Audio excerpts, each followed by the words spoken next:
Hi everyone. A Merry Christmas 2020 to all of you, all my subscribers and all the folks who are watching this video today. I'm going to show you a quick video of my dad's garden as I promised. So I have already covered two videos on begonias.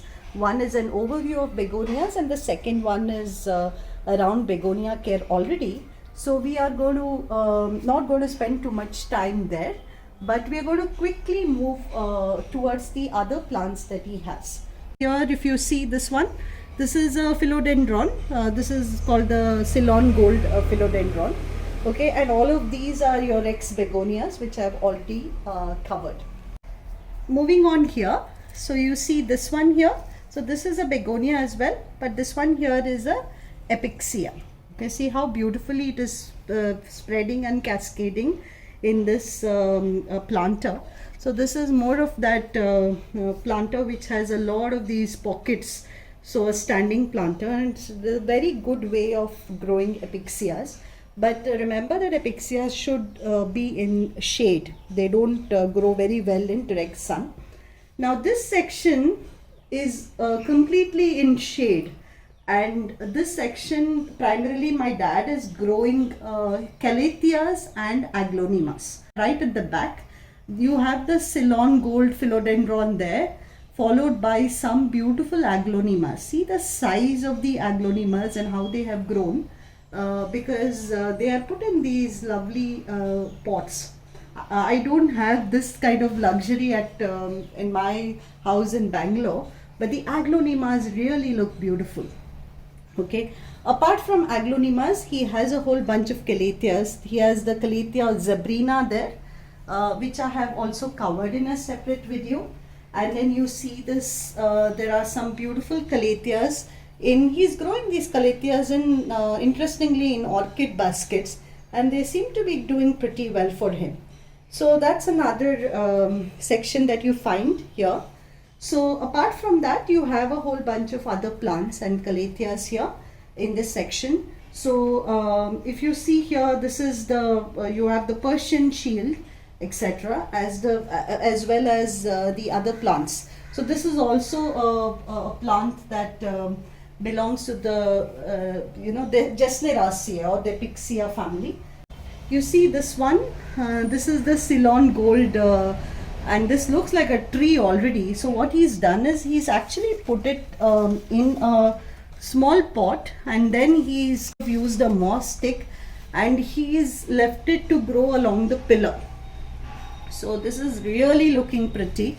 I'll probably cover the Ceylon Gold in a different video as well, because I've also taken some tips from him of how he has grown them this much, right? So this really looks good. So moving on, you have the micans here. This was my gift to him, so just this time, so it's still, he's just rooted it this time around. So this is the micans, and then you see more aglaonemas there. You see more calatheas here. This is the snake plant or the sansevieria. So if you see, this is the green variety which is doing really well. These are part of other varieties of plants. You see some begonias here. You see the Mexican mint here. Not just the regular variety, but also the variegated varieties of Mexican mint here. You see a bunch of coleus. Okay, this one here, one there. You see a bunch of coleus that he has arranged, and this variegated Mexican mint, and it's also called ajwain, I guess, but it's not edible. Unlike the regular ajwain, this variegated version is not edible. It's more of an ornamental Mexican mint, but he's kind of nicely patterned it in such a way that with the coleus.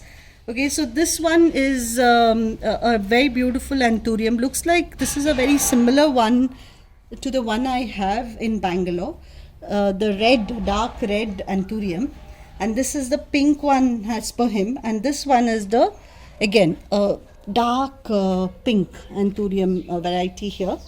Lovely plants here.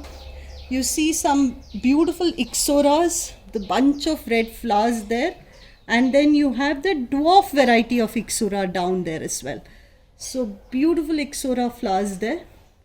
And he has a whole section of Ixora. So you see the red one here. You see the flowers here. You have the white and pink dwarf varieties. Beautiful plants here. So this is your tea plant, which is also called cordyline. Okay, so this is a Dracaena variety. So cordyline or red, it's also called the Hawaiian tea plant. Okay, this is a fern, not the best of time for ferns as per my dad. It's still surviving though. This one is, he's cut it down and actually chopped off all the fronds. You see some of them here. This is your variegated rubber plant. He has most of the money plants of pothos, different kind of variegated varieties of pothos as well. He has the Manjula pothos, the Enjoy pothos, as well as the Marble Queen pothos, as well as the other variegated versions of pothos with him. You see these plants. Now this one is the Moses in the Cradle of plants. It's actually a Tradescanthia. So Wandering Jew, which I have already done a video on. So this is a similar family of Tradescanthia. More begonias, lot of medicinal plants here, tulsi, etc. This one here is the it's called a Persian shield, I think, or the purple shield as well. So very beautiful plant, Strobilanthes. Okay, so now if you see here, this particular section, if I can cover, this plant is actually called the copper leaf or Jacob's coat. It's actually in the shade, that's why it looks green. But you see the same plant there, you see that copper leaf there, the same plant which looks red in sun. So that's the same plant, that's Jacob's coat. So very beautiful plant, and the reason why it's called copper leaf is because of that red color that the plant develops when it has sun. So here you can see some of the leaves are actually having that little bit of red. I actually thought this was a different variety first, but my dad said that it's the same plant that develops that color in summer. Very interesting. This one again, you must be aware of the umbrella tree. It's the same variety, but this is a variegated version of the umbrella tree. Okay, so a beautiful plant.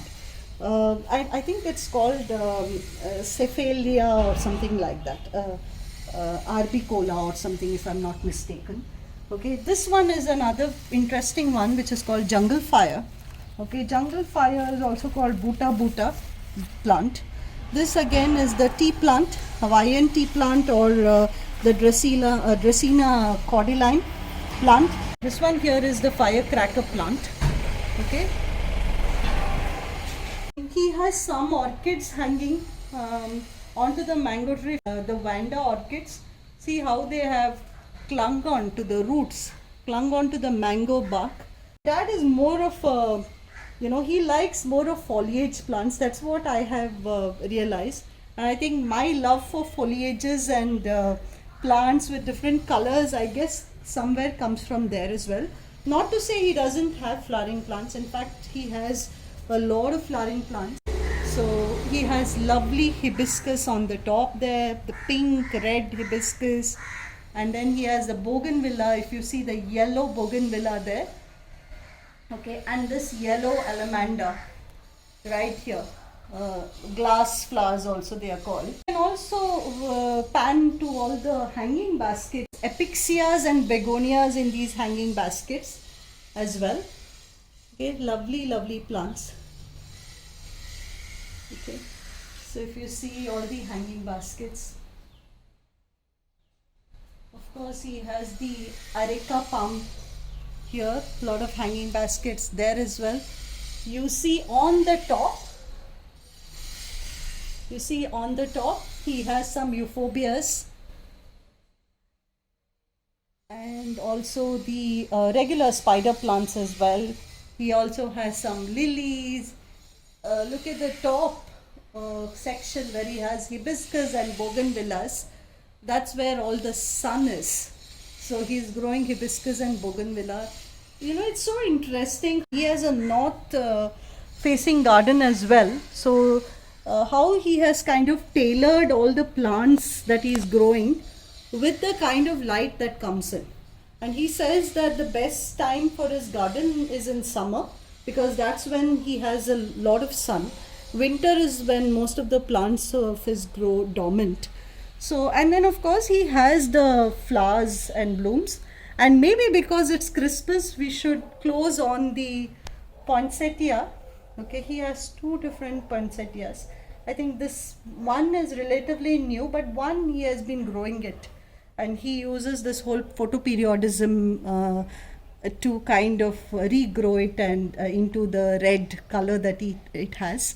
So we'll close with a poinsettia and wishing you again a Merry Christmas. And I hope you and your families are safe. And 2021 will be a wonderful year for all of us. So, and if you've not subscribed to this channel, please do subscribe. We will cover a lot other plants. And I plan to cover some tropical plants from my dad's garden, especially bilimbi and other plants that are very native to the tropical areas in the next couple of videos. Okay, so stay safe and keep watching. Thanks so much. Bye.